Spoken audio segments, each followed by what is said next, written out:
도의 악마학 쿠사노 타쿠미 즈음 김문광 옹김 출판사 AK 커뮤니케이션즈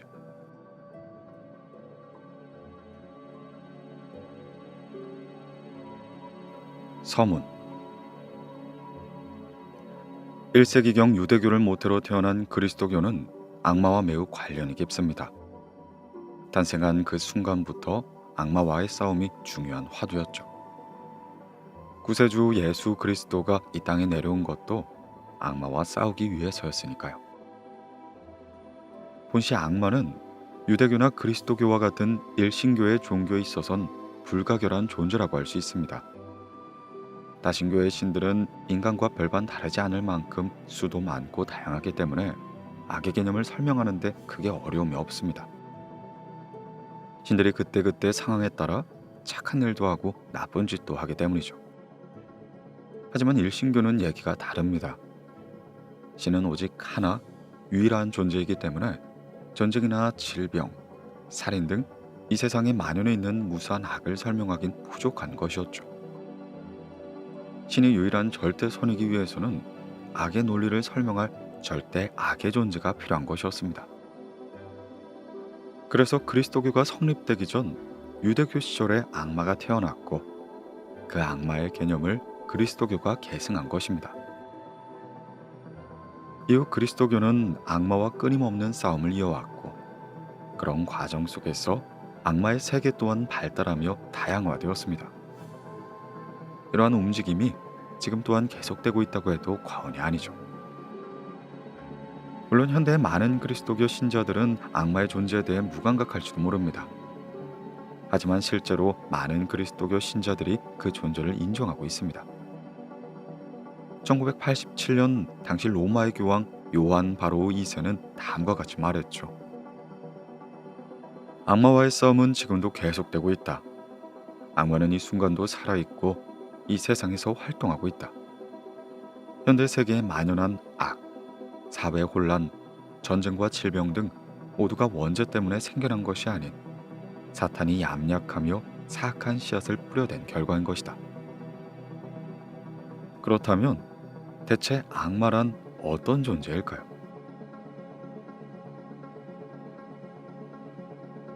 악마란 무엇인가? 유대 그리스도교의 악마는 영어로 사탄, 데빌, 데몬 등 여러 명칭이 있습니다. 그 중에 데빌은 더 데빌로 데빌즈와 구별이 되죠.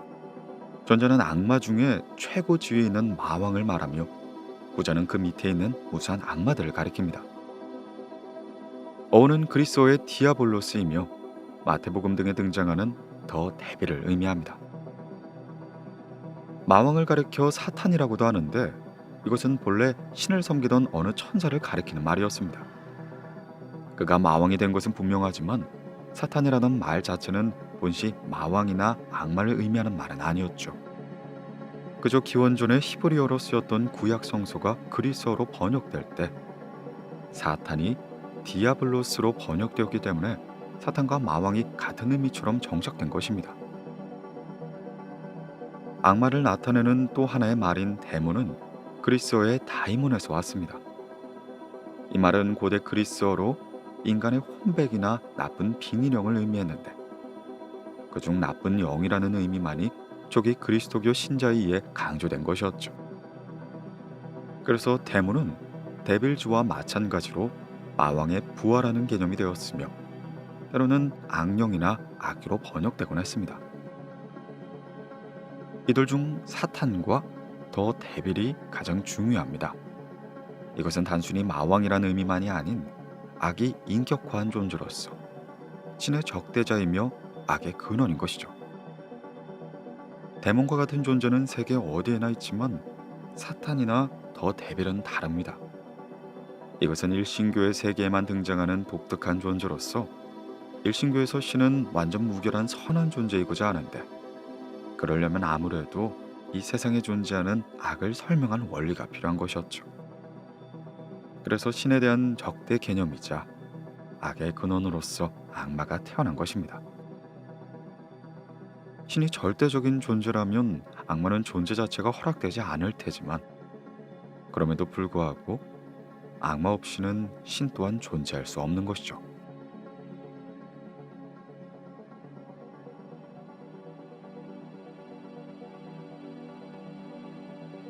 악마의 원형 아리만. 유대 그리스도교는 일신교로서 신은 전능한 존재이기 때문에 본래 신의 존재만으로 모든 것이 설명되어 있습니다. 하지만 그럼에도 불구하고 악의 원리인 악마가 존재합니다. 이것은 유대 그리스도교가 이원론적 성격을 갖고 있다는 말인데, 여기엔 조로아스트교의 영향이 컸죠. 기원전 7세기경 이란에서 성행했던 조로아스터교는 성과 악의 두 가지 원리가 존재하는 절대적 이원론의 종교였습니다. 조로아스터교의 최고의 신은 선한 아우라 마즈다인데, 이 신은 전능한 절대적 지배자가 아니었죠. 대초부터 선신 아우라 마즈다에 적대하는 아리만이라는 악마가 존재했기 때문입니다. 즉 아리만은 누군가에 의해 만들어진 것이 아닌 절대적인 악의 원리가 된 겁니다. 아우라 마즈다와 아리만의 싸움은 우주가 존재하기 전부터 시작되었습니다. 마즈다는 한번 아리만을 어둠 속에 봉인했고 그 틈에 우주를 창조했습니다. 그러나 머지않아 눈을 뜬 아리만은 신의 창조물을 공격하기 시작했죠. 아리만은 지상에 있었던 최초의 인간 부부를 속여 죄를 짓게 합니다. 이리하여 완벽했던 세계 안에서 분쟁과 증오, 질병과 빈곤, 죽음이 생겨나게 된 겁니다. 그로 이 세계에선 선과 악의 치열한 대립이 일어나게 됩니다. 아리만은 7명의 상급 데몬과 수많은 하급 데몬을 이끌고 선의 세력을 끝없이 공격하곤 했죠. 그리고 이 싸움은 세계의 종말까지 이어지며 최종적으로는 반드시 선이 이긴다고 되어 있습니다. 물론 이런 의미로 보면 아리만보다 마즈다의 능력이 더 뛰어나다고 말할 수 있겠지만, 그럼에도 불구하고 아리만이 완전히 신으로부터 독립한 악의 원리라는 사실은 절대 변함이 없습니다. 유일한 절대신을 숭배하는 유대 그리스도교의 악의 원리로서 악마의 관념이 생겨난 데는 이런 아리만의 영향이 있었던 것이죠.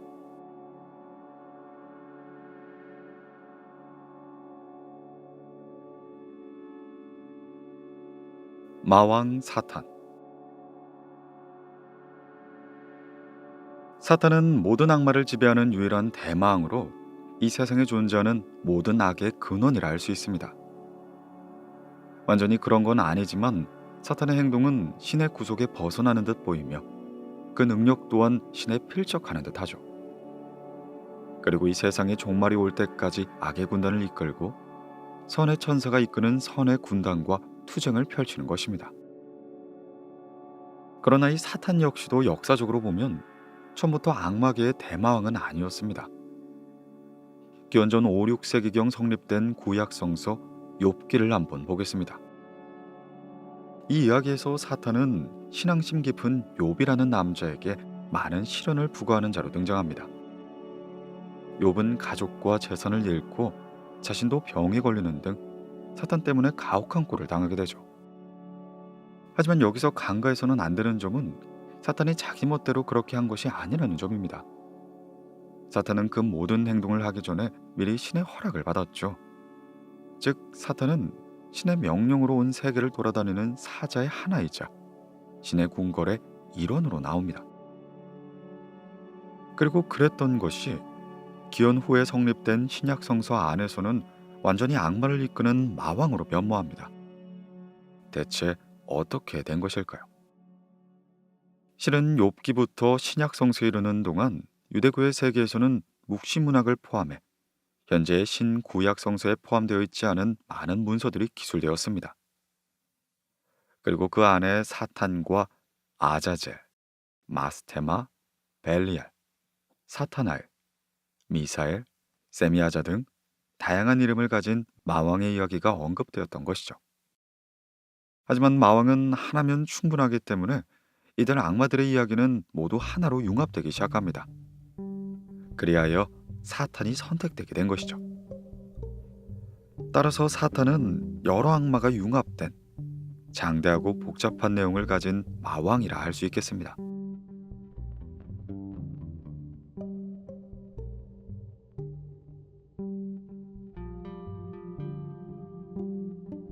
마왕 루시퍼.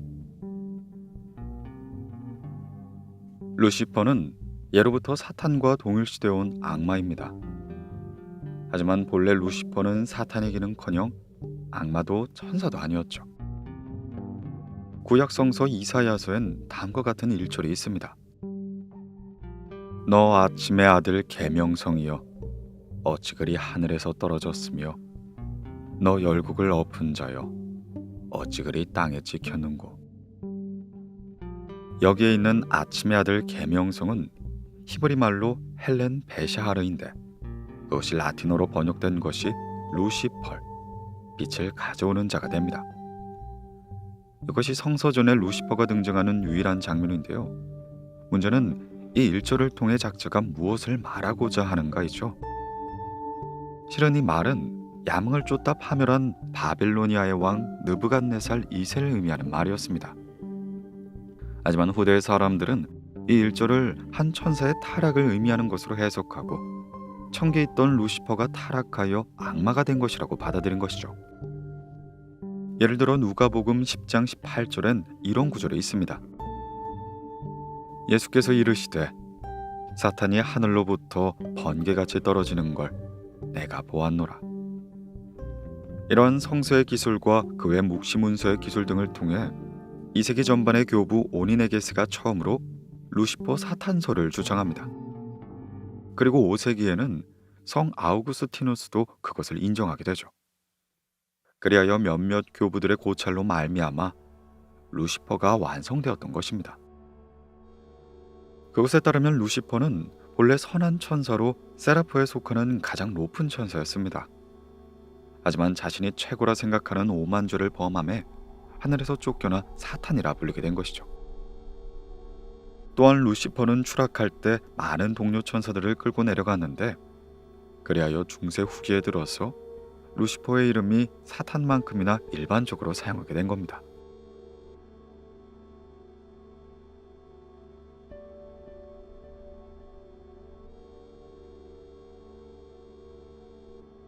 아자젤. 일신교인 유대교의 신 야훼는 당초에 선과 악의 양면을 모두 갖고 있었습니다. 신 야훼는 최종적으론 최고의 선한 존재로 거듭나게 되는데 그러기 위해선 반드시 악의 측면을 누군가에게 떠넘길 필요가 있었죠. 그리고 그때 신의 악의 부분을 떠맡았던 것이 아자젤이 됩니다. 구약성서 레위기 16장 5절에서 10절을 보면 제사장 아론이 주의 명령으로 염소 2마리 중 1마리를 속죄 표시로 주께 바치고 다른 1마리를 황야의 아자젤에게 바친다는 이야기가 있습니다. 이것을 보아도 아자젤은 상당히 큰 힘을 갖고 있다는 걸 알 수 있죠. 아자젤이 등장함으로써 신의 성격이 양분되는 갈림길이 생겼고 그 길이 최종적으로 마왕 사탄으로 이어져 직결된 것입니다. 아자젤은 타락천사 이야기로 유명한 에티오피아어 에녹스 안에서도 중요한 역할을 맡고 있습니다. 여기서 아자젤은 신의 명령으로 지상에 내려온 200명 파수천사의 지도자 중 한 명으로 등장하죠. 그들은 인간 여자와 결혼해선 무기와 장식품, 화장법 등 많은 지식과 기술을 가르칩니다. 그로 인해 남자들은 싸우는 법을 알게 됐고 여자들은 남자의 환심을 사는 법을 알게 되면서 자연스럽게 질투와 탐욕, 음란 등의 악행이 번지게 된 것이죠. 그리고 이를 보다 못한 신은 대홍수를 일으켜서 지상의 모든 인간을 멸하기로 결심합니다. 하여 대천사 라파엘에게 다음과 같이 명령하죠. 아자젤의 팔다리를 묶고 황해에 판 구멍에 던져 넣어라. 그 위에 돌을 얹고 빛이 새어 들어가지 않도록 하여 영원히 가두도록 하라. 인간 세상은 아자젤이 가르친 것들로 인해 타락했다. 그 모든 죄를 그놈이 져야 하리라. 즉 아자젤은 이 세상 모든 죄의 원흉으로 규정된 것입니다.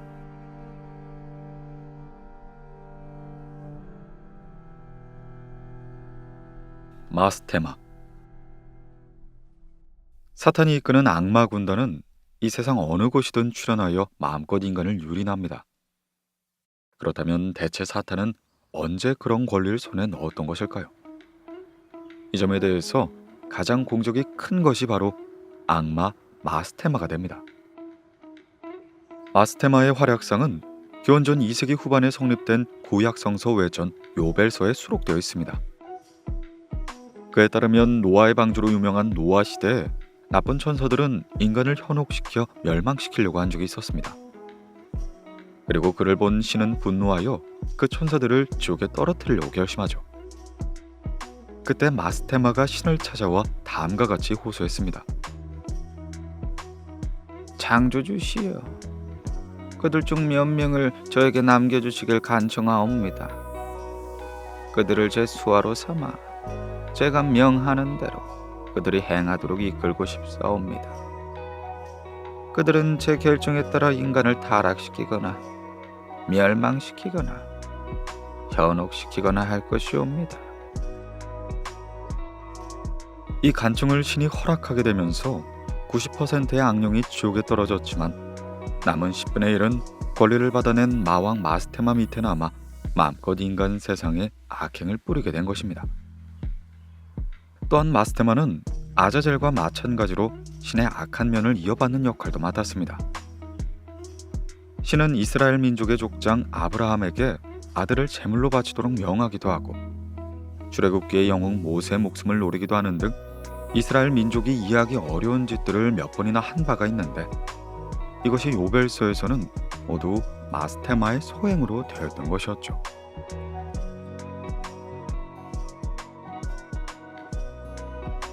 벨리알.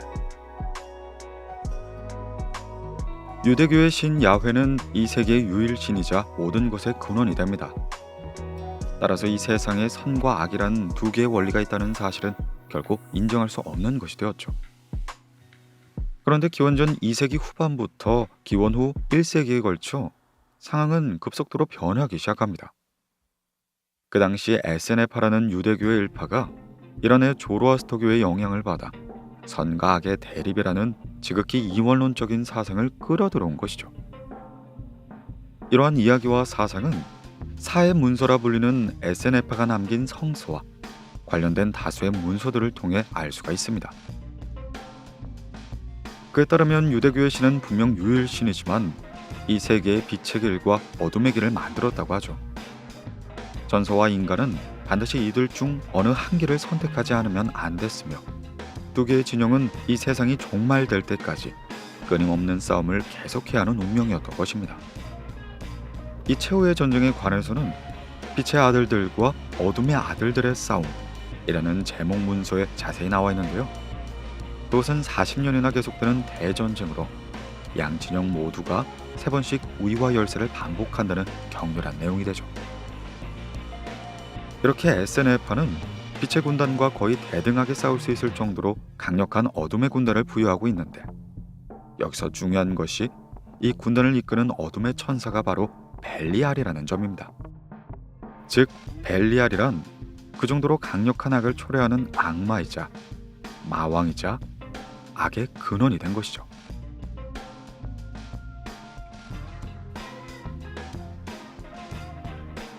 베엘제붑. 베엘제붑은 신약 성서를 통해 사탄과 동일시되고 있는 악마가 됩니다. 마태복음 12장 24절엔 마귀를 쫓아내고 사람의 병을 고친 예수를 바리새인들은 이렇게 비난하는 장면이 나옵니다. 귀신의 왕 바알세불의 힘을 입지 않고는 귀신을 쫓아내지 못하느니라. 또한 구약 성서에서는 가나안 지방에 있었던 블레셋 신의 도시 에그론의 신 바알제붑으로 등장하죠. 즉 바알제붑은 본래 이교도의 신이었던 것입니다. 파리의 왕이란 의미의 히브리어로 조소적으로 바꾼 말이 바알제붑이 됩니다.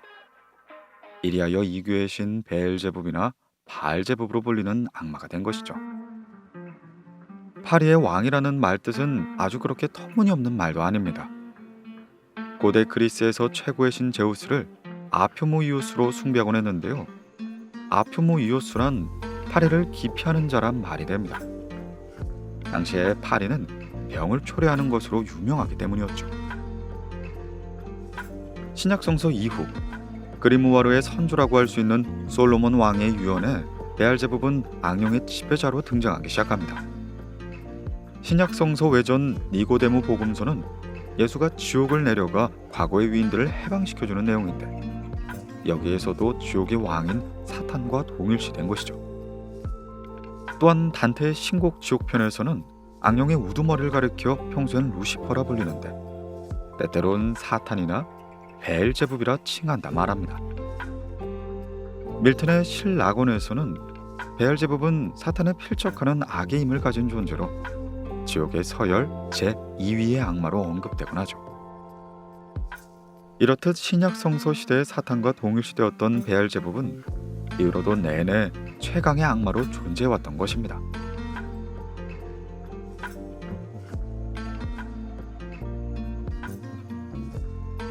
아스모데우스. 아스모데우스는 페르시아 신화의 악신 아리만을 섬기는 7명의 대악마 중 하나인 아에시마를 기원으로 하는 악마입니다. 유대 그리스도교의 전승에 따르면 아스모데우스는 호색한 악마로 알려져 있으며 동시에 인간에게 들러붙는 악마의 대표격이기도 하죠. 2세기경에 성립된 토베르서에서는 그가 젊고 아름다운 미녀 사라에게 신 이야기가 등장합니다. 이 때문에 사라는 7명의 남자에게 시집을 가지만 7명 모두 첫날 밤을 지내기도 전에 죽어버리고 말죠. 그래서 토비트의 아들 토비아가 나서 그녀와 결혼하게 되는데, 그때 토비타는 대천사 라파엘이 지켜주고 있었습니다. 라파엘의 조언에 따라 토비아는 향을 피우고 물고기의 심장과 간을 태워 사라에게서 아스모데우스를 쫓아내게 되죠. 341년 안티오키아 교회 회의에서 그리스도 교회는 공식적으로 테마의식을 공인하게 됩니다. 바로 이 이야기가 하나의 근거가 된 셈이었죠. 솔로몬 왕의 유언에서 보면 솔로몬 왕에게 소환된 아스모데우스는 이렇게 말합니다. 난 인간 여자와 천사 사이에 태어났기 때문에 인간에겐 오만하게 보일 것이다. 내가 사는 곳은 인간들이 큰 곰자리라 부르는 별의 근처이다. 신혼 남녀를 갈라놓고 젊은 여자를 농락하고 인간을 광기에 빠뜨리는 것이 나의 일이다. 하나, 물고기의 간장과 담낭을 태운 연기를 맡으면 나는 도망칠 수밖에 없다. 천사 라파엘 또한 내 약점이라 할 수 있겠다.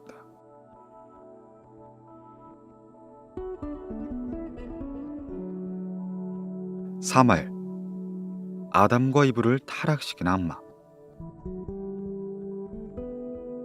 사마엘은 상당히 오래전부터 사탄과 동일시되던 악마입니다. 그 이름에는 독의 천사라는 의미가 있죠. 창세기에 따르면 에덴 동산에 있던 아담과 이브는 뱀의 유혹에 넘어가 신의 금지한 지혜의 나무 열매를 먹게 됩니다. 그리고 그 죄를 범함으로 인해 그들은 낙원에서 추방되어 타락하게 되었죠.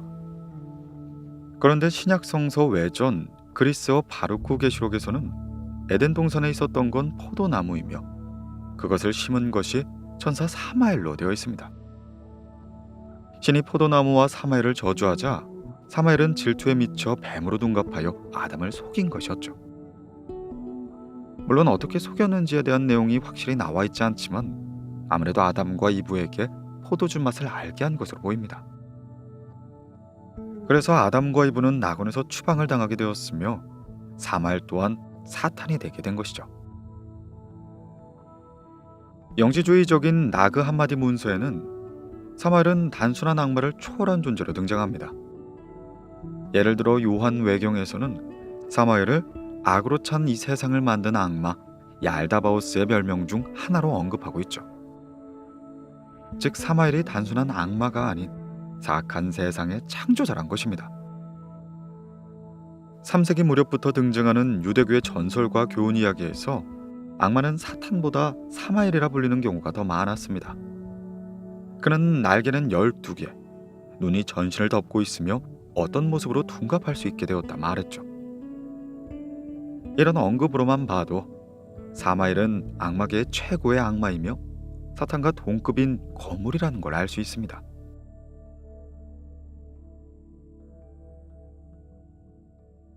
아바돈, 무적행을 지배하는 메뚜기 왕. 아바돈이라는 말은 히브리어 아베드, 그는 죽였다 라는 것에서 유래한 것으로 본래 멸망의 나라라는 의미가 있습니다. 이 말은 구약 성서의 욥기 및 잠언에서 유대의 지옥인 세월을 가리키는 말로 사용되었죠. 즉 지옥을 표현하는 보통 명사였던 것입니다. 그리고 이 말을 처음으로 공포의 악마 이름으로 쓴 것이 바로 요한계시록이 되죠. 요한계시록에 따르면 이 세상이 끝날 땐 하늘에서 하나의 별이 떨어져 무적행으로 통하는 구멍이 뚫린다고 합니다. 그리고 그곳으로부터 연기와 함께 메뚜기 떼가 솟구쳐 올라온다는 거죠. 메뚜기의 얼굴은 사람 같지만 모습은 출전 전의 말과 같고 머리엔 금으로 된 관을 쓰고 있으며 여자 같은 긴 머리에 사자 이빨, 새로 된 갑옷, 정갈의 꼬리와 침이 있다고 합니다.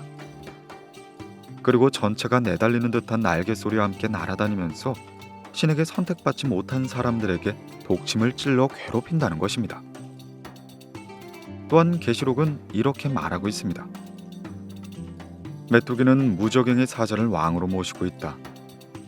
그 이름은 아바돈이라고 하며 그리스어 이름은 아볼루온이라고 한다. 악마의 서열에 대해서는 솔로몬 왕의 유언에 이미 언급이 이루어져 있으며 16세기에서 17세기에 들어 한층 활발히 연구가 되었습니다. 그 결과 완성된 표에 아바도의 이름이 등장하죠. 표는 악마를 9계급으로 나누고 있는데 아바도는 그중 제7계급의 프리아에 복수의 여신이라 불리는 데몬들의 군주로 되어 있습니다.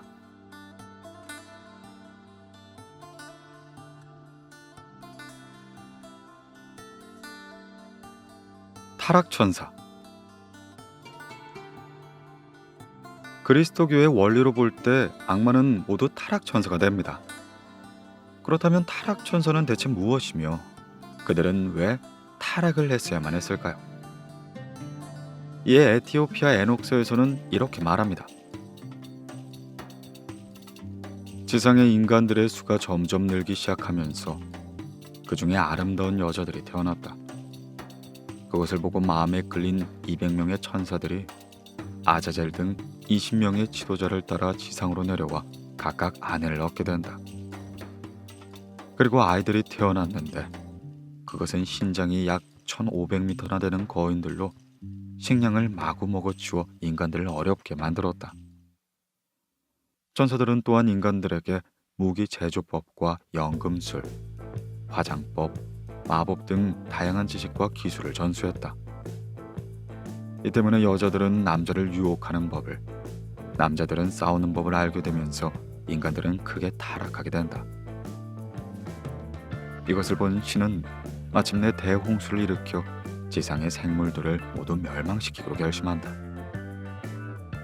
타락천사란 자신의 욕망을 위해 하늘에서 쫓겨난 자를 말하는 것이다. 그러나 구약 성서 위전 아담과 이브의 생애는 다른 이야기가 있습니다. 천지 창조 때 신은 천사들을 만든 후에 자신의 모습을 본떠 인간 아담을 만들었습니다.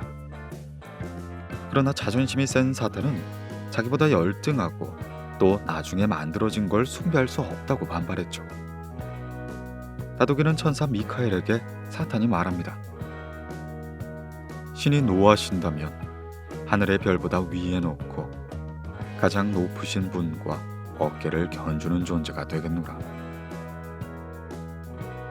이리하여 사탄은 신의 분노를 삼해 동료 천사들과 함께 지상으로 떨어지게 된 것이었죠. 그리고는 질투에 불타 행복하게 살던 아담과 이브를 함정에 빠뜨린 것입니다. 즉 여기에서는 악마의 타천 이유를 오만으로 보고 있으며 인간을 괴롭히는 이유는 질투로 보고 있습니다.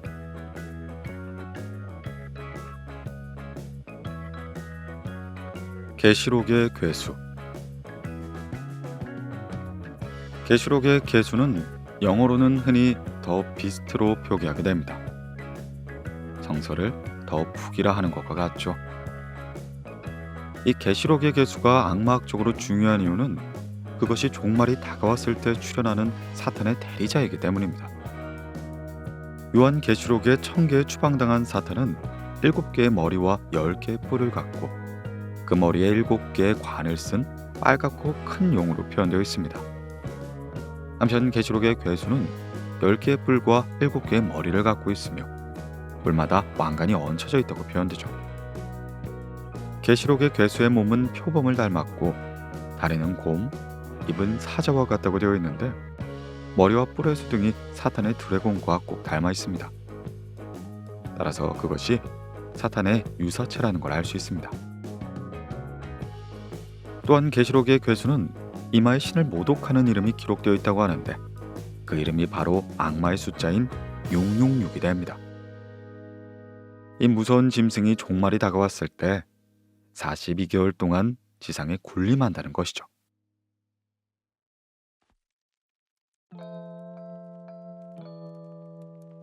드래곤. 드래곤은 사탄과 매우 관련이 깊은 괴물입니다. 드래곤이라고 하면 공룡 같은 몸통에 박쥐같이 생긴 날개를 달고 있는 괴물의 이미지를 연상하는데 본래 모습은 큰 뱀과 같죠. 그것은 바다나 강의 괴물, 즉 범람하는 물의 괴물인 것입니다. 치수 능력이 없던 고대의 물의 범람은 공포 그 자체였습니다. 하여 태고 쪽부터 드래곤은 악의 상징이 된 것이죠. 성서를 봤을 때 악마가 활약한 것은 신약 성서 시대가 되지만 드래곤은 그보다 더 오래된 구약 성서 시대부터 악의 상징으로 등장하곤 합니다. 이사야 27장 1절엔 이런 말이 있죠. 그날의 여호와께서 그의 견고하고 크고 강한 칼로 날랜 뱀 리워야단, 꼬불꼬불한 뱀 리워야단을 벌하시어 바다에 있는 용을 죽이시리라. 또한 욥시 26장엔 이런 말도 있습니다.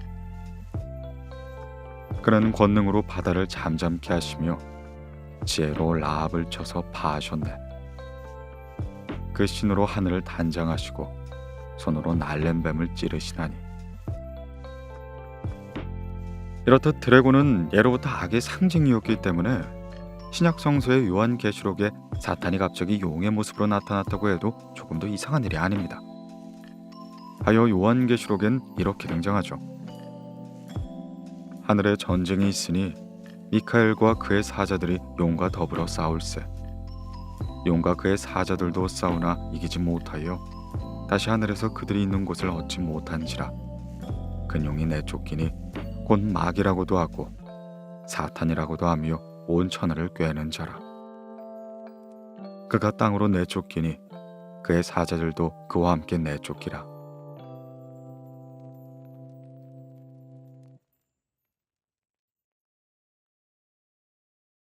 릴리스. 릴리스는 유대의 악마학에서 중요한 위치를 차지하고 있는 여악마 중의 하나입니다.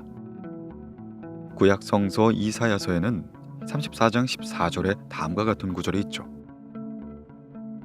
들짐승이 이리와 만나며 순염소가 그 동료를 부르며 올빼미가 거기에 살면서 쉬는 처소로 삼으며.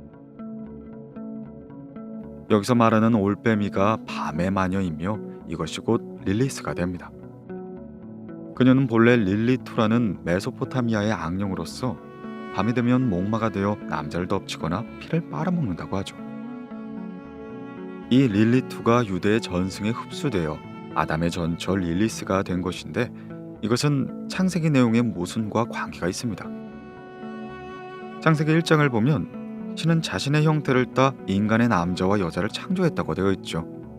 즉 인간의 남녀는 동시에 창조된 것입니다. 그런데 2장에서는 아담이 홀로 있는 것이 보기에 좋지 않아 신은 그의 갈비뼈 일부를 취해 여자 이불을 만들었다는 이야기가 나옵니다. 그리고 이 차이로부터 새로운 릴리스의 전승이 생겨나게 된 것이죠. 유대 민간 전승으로 중요한 벤시라의 알파벳에 따르면 릴리스와 아담은 흙으로 함께 창조되었는데 둘의 사이는 별로 좋지 않았다고 합니다.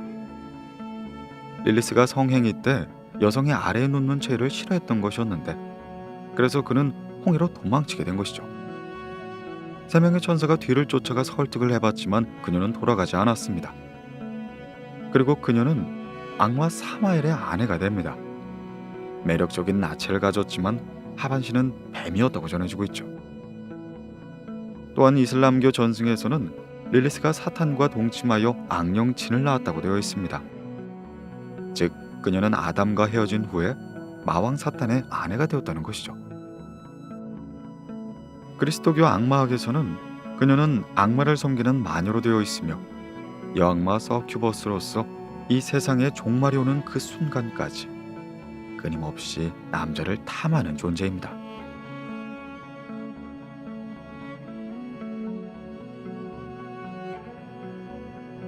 레비아탄.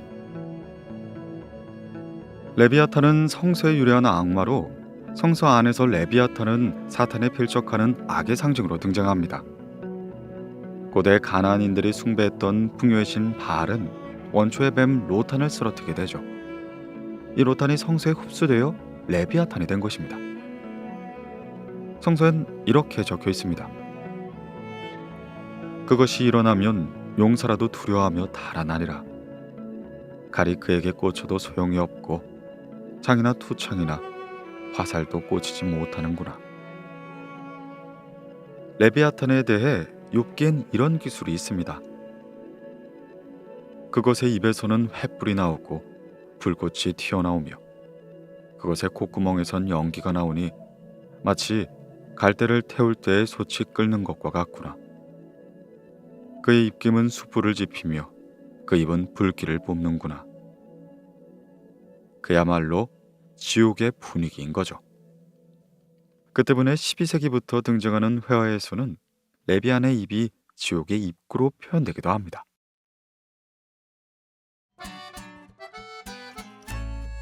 베헤모스. 베헤모스는 구약 성서 욥기에 바다괴물 레비아탄과 맞먹는 무서운 육지괴물로 그려져 있습니다. 이제 소같이 풀을 먹는 베헤못을 볼지어다.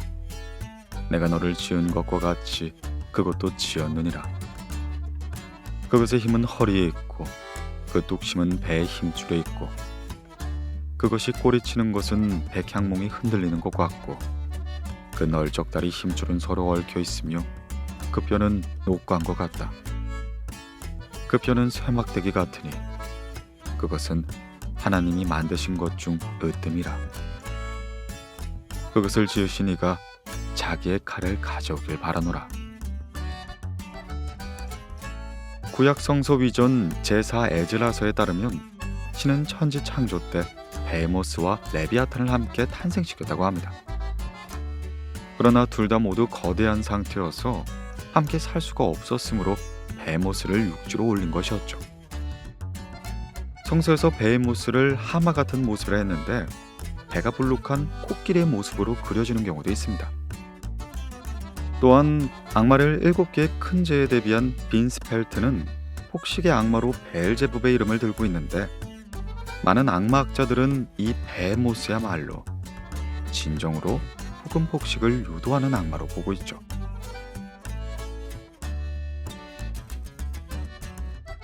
바알. 구약 성서에는 바알이라는 이름을 가진 이교의 신이 여러 등장합니다. 그들은 모두 시대가 흐르며 하나의 악마로 융합되어 갔죠. 예를 들어 민수기 25장 등에서 모아비를 숭배했다는 바알부울은 후일 권태의 악마가 된 벨페고르로 바뀌게 됩니다. 사사기 8장 등 세겜의 신으로 나오는 바알브릿은 솔로몬 왕의 72악마 중 하나인 베리트 또는 벨리스가 되죠. 미카엘리스 신부에게 악마의 위기를 가르쳐준 악마 바알베리스도 이 신이 변화한 것입니다. 그렇다면 왜 이런 일이 생겨났을까요? 그것은 바알이라는 말이 주인, 왕을 의미하는 보통 명사였기 때문입니다. 즉 바알불은 부올, 페로의 왕이며 바알브릿은 브릿, 베리스의 왕인 것입니다. 열왕기하 10장 등에 등장하는 고대 가나안 풍요의 신은 그저 바알인데 이 신의 정식 명칭은 하다트라고 하며 본래는 바알 하다트였던 것이 그냥 바알이 된 것입니다. 악마 바알은 이런 식으로 수없이 존재하는 이교도의 신이름 바알에서 유래합니다. 그리고 이후 16세기경부터는 매우 강력한 악마로 여겨지게 되죠. 악마의 가짜 왕국이나 솔로몬 왕의 작은 열쇠에 기재되어 있는 악마 왕국 군주에서는 바알은 많은 군세를 거느린 동방의 왕으로 나와 있으며 명부의 제일 꼭대기에 이름이 올라와 있습니다. 이로써 바알은 그 이름의 위력을 알 수 있죠.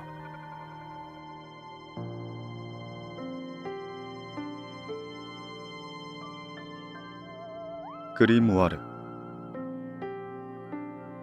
그리무아르란 악마나 천사 같은 여러 영들을 기도와 대화, 위협 등을 통해 뜻대로 부림으로써 자신의 욕망을 이루는 방법이 적힌 마술서를 말합니다. 거기에는 영을 부리는 데 필요한 마법원, 인장, 사인, 마법 지팡이 등의 제작 방법과 다수의 주문들이 기록되어 있어 겉으로 보기에 수상쩍게 그지없죠. 솔로몬 왕의 열쇠, 그랑 그리무아르, 호노리우스 교황의 마도서 등이 바로 그것인데요. 그리무아르가 크게 유행한 것은 17세기 유럽으로 유명한 그리무아르는 거의 그 시대에 만들어졌습니다. 이 시대는 마녀 사냥의 시대 혹은 악마의 시대로 악마를 조종하는 그리무아르에 대한 수요가 많았던 것이죠.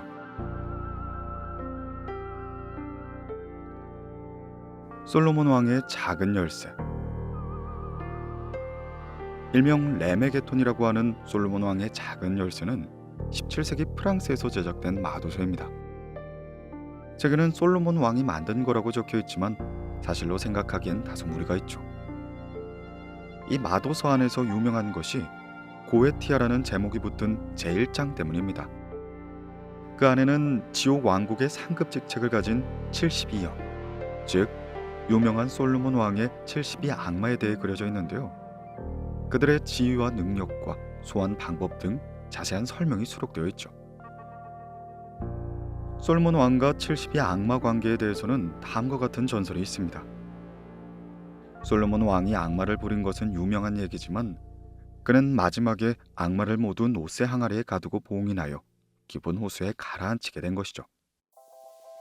그렇게 한참 세월이 지난 후 바빌로니아인이 그것을 발견하여 보물이 들어있는 줄 알고 뚜껑을 열게 됩니다. 그 안에 봉인되어 있었던 모든 악마들이 그 일로 인해 자유의 몸이 되어 본래의 자리로 돌아가게 된 것이죠.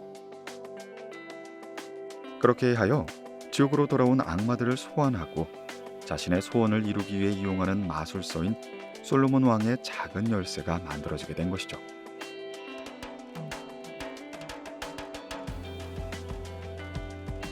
솔로몬 왕의 72 악마. 바알. 동쪽을 다스리는 왕으로 66개의 군단의 장. 사람을 투명하게 만드는 능력이 있다.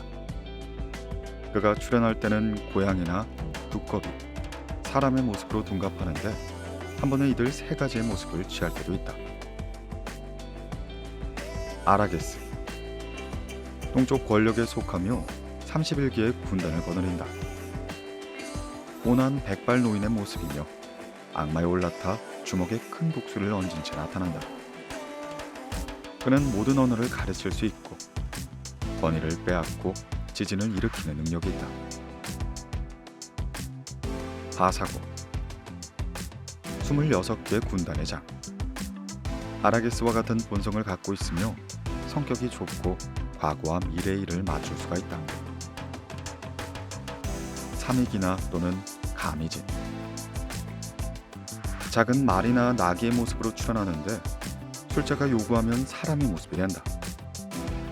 말의 목소리로 말을 하고 교양하게 전반을 가르치며 죄인의 사후에 대해 해설한다.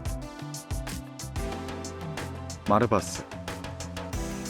출현 시에는 사자의 모습이지만 술자가 요구하면 인간의 모습이 된다.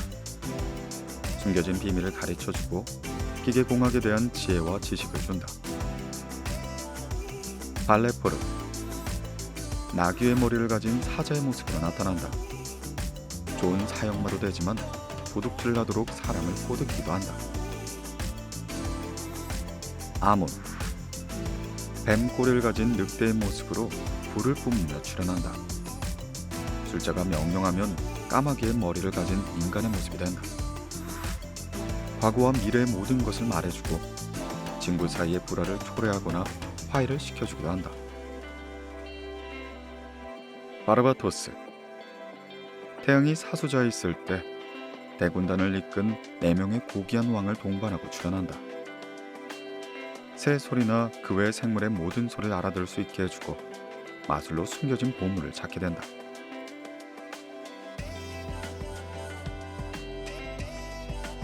파이몬,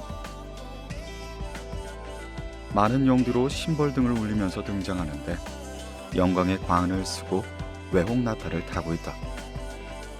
처음엔 부르짖던 말을 하기 때문에 알아들을 수 있도록 말하라고 강요할 필요가 있다. 예술과 과학 등 알고 싶은 것을 모두 가르쳐준다.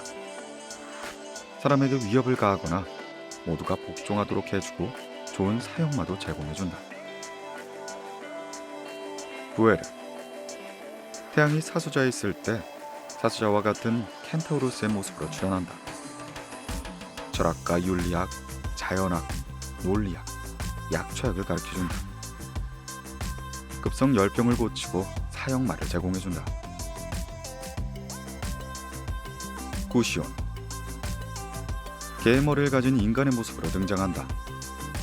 과거, 현재, 미래의 모든 것을 알고 있으며 물어보면 의미나 해답을 가르쳐준다.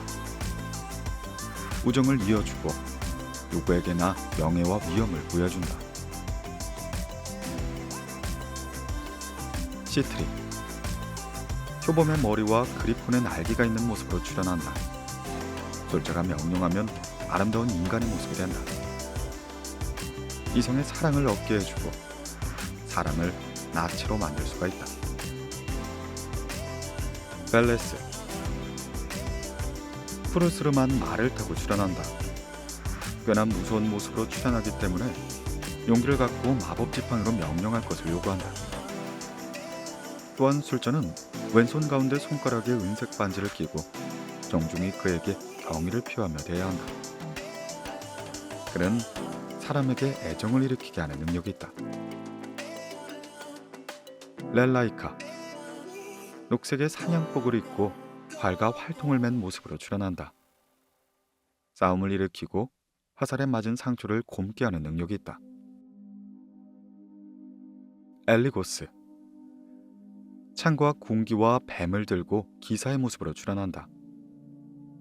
숨겨진 것, 미래의 일, 전쟁에 대해 잘 알고 지배계급 사람들의 귀여움을 차지할 수 있도록 해준다. 제파르, 병사처럼 붉은 갑옷을 입고 출현한다. 여성에게 남성에 대한 사랑을 일으키게 하며 둘을 맺어주는 능력이 있다. 허나 불임증으로 만들 수도 있다. 보티스, 추한 독사의 모습으로 출현한다. 명령하면 빛나는 검을 손에 들고 훌륭한 이빨과 2개의 뿔이 있는 사람의 모습으로 나타난다. 과거와 미래의 모든 것을 말해주며 친구와 적을 화해시킬 수 있도록 해준다. 바딘, 뱀꼬리를 가진 힘센 남자의 모습으로 푸르스름한 말을 타고 출현한다. 약초와 보석의 효능을 알고 있으며 인간을 타국까지 순간이동시킬 수가 있다. 살로스, 후작의 관을 쓰고 악어를 타고 당당한 병사의 모습으로 출현한다. 그는 이성에 대한 사랑을 일으키게 하는 힘이 있다. 푸르손, 트럼펫이 울리는 가운데 손에 무서운 독사를 쥐고 곰을 타고 사자의 얼굴을 한 인간의 모습으로 출현한다. 숨겨진 보물과 과거, 현재, 미래에 대해 말해주고 좋은 사형말을 붙여준다. 마락스, 인간의 얼굴을 가진 큰 황소의 모습으로 출현한다. 천문학, 교양학, 약초와 보석의 효능을 가르쳐준다. 이포스, 사자의 머리와 거위의 발, 들토끼의 꼬리를 가진 천사의 모습으로 출연한다. 과거와 현재, 미래를 모두 알고 기지와 대담함을 부여한다.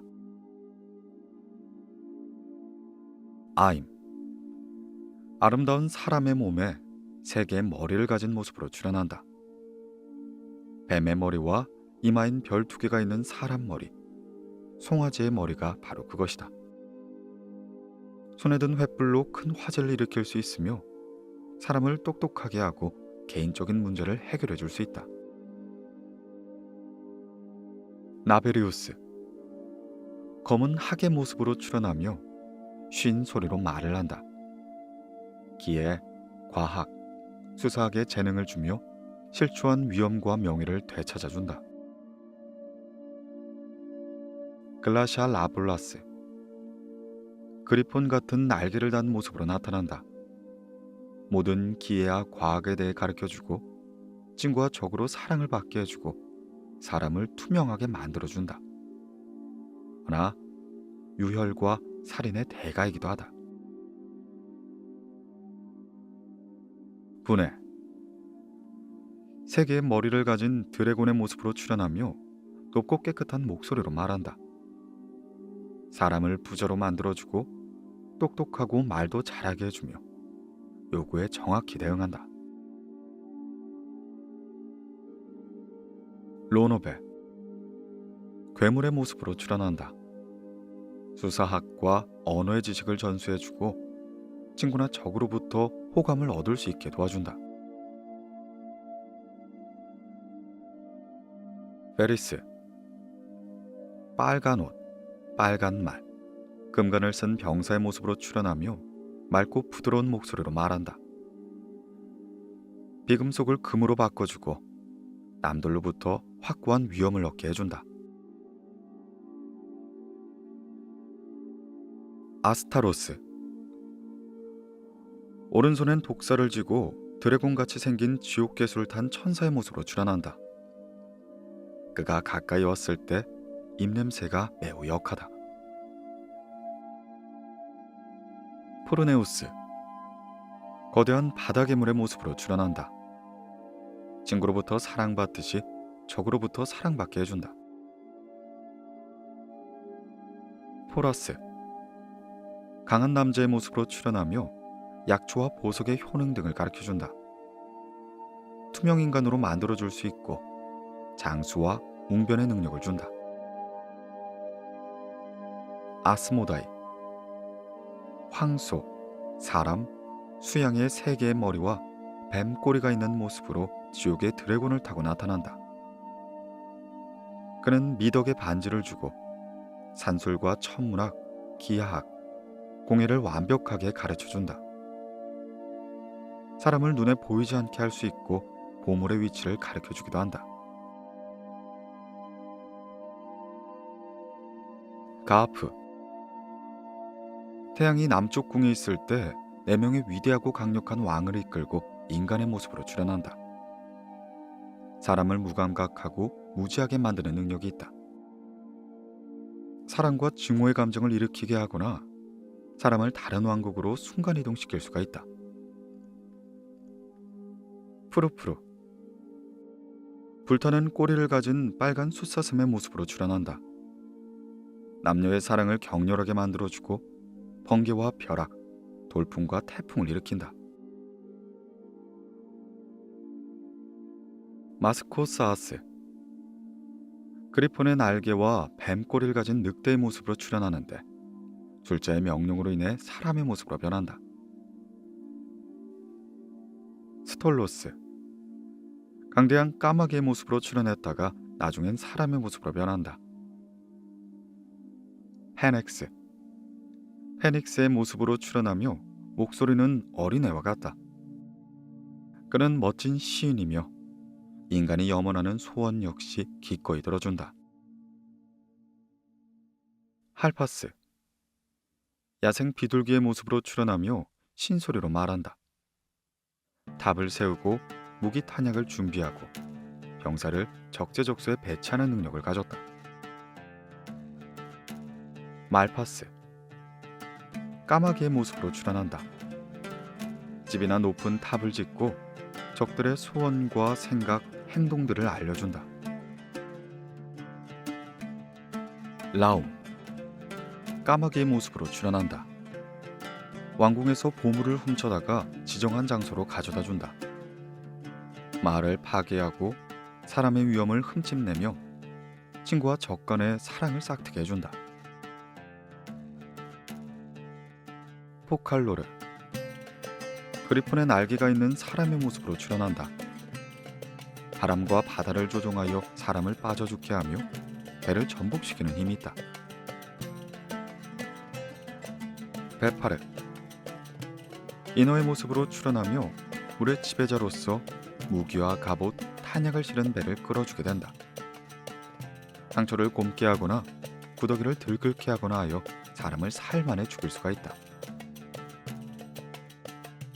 사브노, 사람의 머리를 가진 무정한 병사의 모습으로 푸르스름한 말을 타고 출연한다.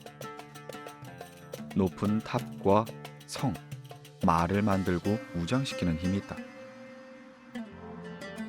샥스, 야생의 비둘기의 모습으로 출연하며 작고 신 목소리로 말한다.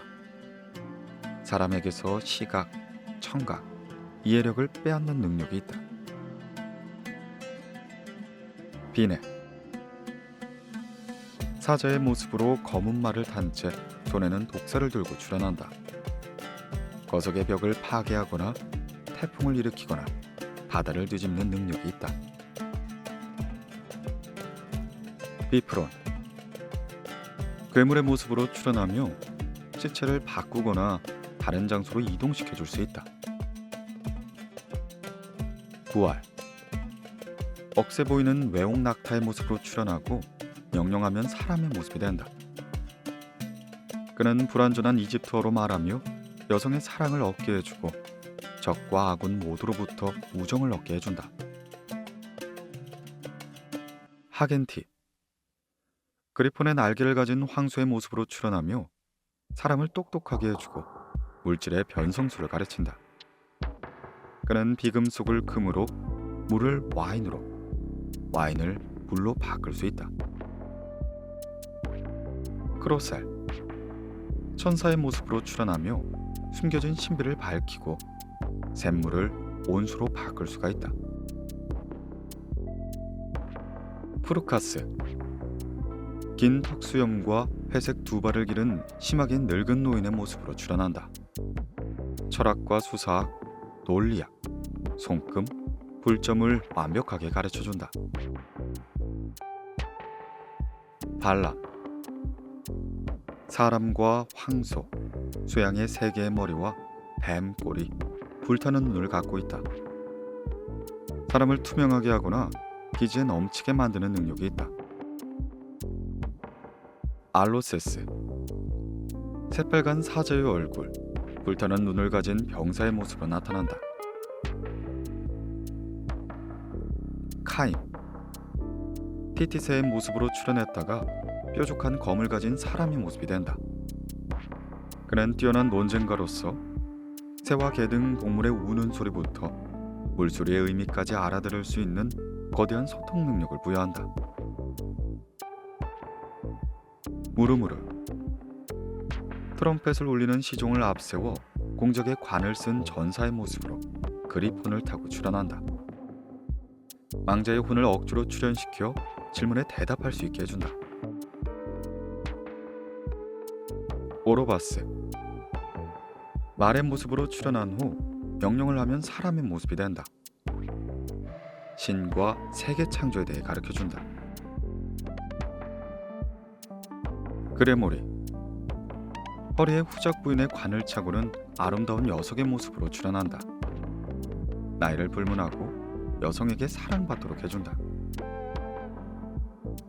오세, 표범의 모습으로 출연했다가 사람의 모습이 된다. 교양학을 구사할 수 있게 하고 신성하고 비밀스러운 일을 해명해준다. 아브나스, 타오르는 불로 출연하게 된다. 영을 지키는 보물에 대해 말해준다. 아리아스, 큰 뱀의 꼬리를 가진 사자의 모습이며 두 마리의 큰 뱀을 들고 출현한다. 그는 점성술을 가르쳐주고 사람을 둔갑시키며 부동의 위험과 높은 지혜를 갖게 해준다. 나폴라, 그리폰의 날개를 가진 사자의 모습으로 출현한다. 모든 수공예, 전문 기술, 철학과 과학에 관한 지식을 전수해준다. 자간, 그리폰의 날개를 가진 황소의 모습으로 출현했다가 곧 사람의 모습으로 바뀐다. 사람을 기지에 넘치게 하고 모든 금속을 돈으로 바꿀 수 있으며 어리석은 자를 현저로 만들 수가 있다. 볼락, 천사의 날개를 가진 어린애의 모습으로 쌍도 드래곤을 타고 출현한다. 숨겨진 보물에 대해 밝혀주고 큰 뱀이 있는 곳을 가르쳐준다. 안드라스, 새까만 길까마귀의 머리를 가진 천사의 모습으로 나타난다. 보라를 뿌리는 자로 술자가 주의하지 않으면 살해당하게 된다. 하브레스, 완강하고 무서운 표범의 모습으로 출현하며 신과 세계 창조와 영들의 타락에 대해 가르쳐준다. 안드레 알프스, 공작의 모습으로 출현한다. 기하학과 칙약, 천문학에 대한 완벽한 지식을 가르쳐준다. 시메에스, 용감한 전사의 모습으로 아프리카의 모든 영을 지배하고 있다. 암두키아스, 유니콘의 모습으로 출현하며 원하는 대로 나무를 휠 수 있다. 벨리엘, 루시퍼 다음으로 창조된 악마이다. 아름다운 두 천사의 모습으로 불의 전차를 타고 출현한다.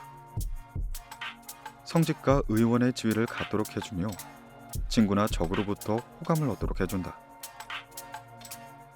데카라비아, 펜타그램의 형태로 출현하며 명령하면 사람의 모습이 된다. 가짜 새를 만들어 진짜와 똑같이 날리거나 지저귀게 할 수 있다. 세이르, 아름다운 남자의 모습으로 날개가 있는 말을 타고 출현한다. 그는 순식간에 지구 한 바퀴를 돌 수 있으며 눈 깜짝할 새에 많은 물건을 원하는 곳에 옮겨준다.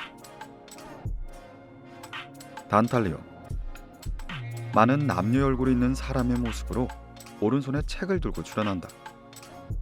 남녀의 비밀과 생각을 가르쳐주고 그 생각을 바꿔버리기도 한다. 어떤 인간이든 가짜나 환영을 만들어 원하는 곳에 출현시킬 수가 있다. 안드로 말리우스, 거대한 뱀을 든 남자의 모습으로 출현한다. 도둑맞은 물건을 되찾거나 훔친 범인을 잡아줄 수가 있다.